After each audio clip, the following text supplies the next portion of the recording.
After that, she wouldn't leave the house, or she'd be gone for weeks and return smelling of cigarettes and bleach. She'd say what anyone would, but like thunder in winter, it didn't sound quite right. When she thought we weren't looking, she tied knots in her hair. She wouldn't eat anything white, hid money in the refrigerator, wore 5 pairs of underpants at once, cringed at butterflies. She covered her ears when she talked and was afraid of the telephone. She threw away her plants, collected fruit pits. She stopped biting her fingernails after that, but she wouldn't let anyone cut them either. She wore a hat, but never a jacket.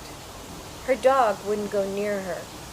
She wouldn't answer the doorbell, but she never closed the door. She refused to go near the windows. After that, she never drank tea. She hissed at her dead mother standing in the doorway.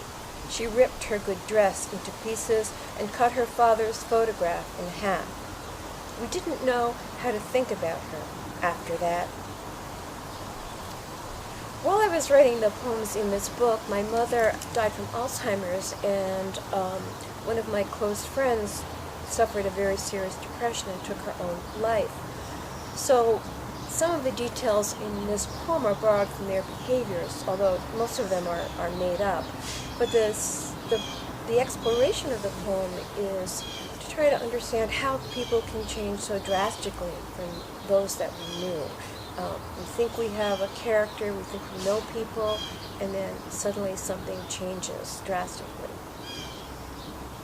In fact, this is the title poem of the book, and the poems in the book explore that moment after something shifts in our life, or changes perspective, and we're not sure what's coming next. So there's a sense of loss, but also a sense of possibility after that moment. The next poem I'd like to read is a more hopeful tone. It's also about my mother, but it's in a way wishing her relief. Prayer for my mother. May the warm breeze lift the hem of her nightgown, though she no longer knows what a nightgown is for. Let hummingbirds hover at the feeder her husband hung at the rail, butterflies to the Buddhalea. Let her study the clouds while sparrows deliver her worries one by one to the sky. May she finally stop stirring the murk of her mind. Let her tea have some flavor.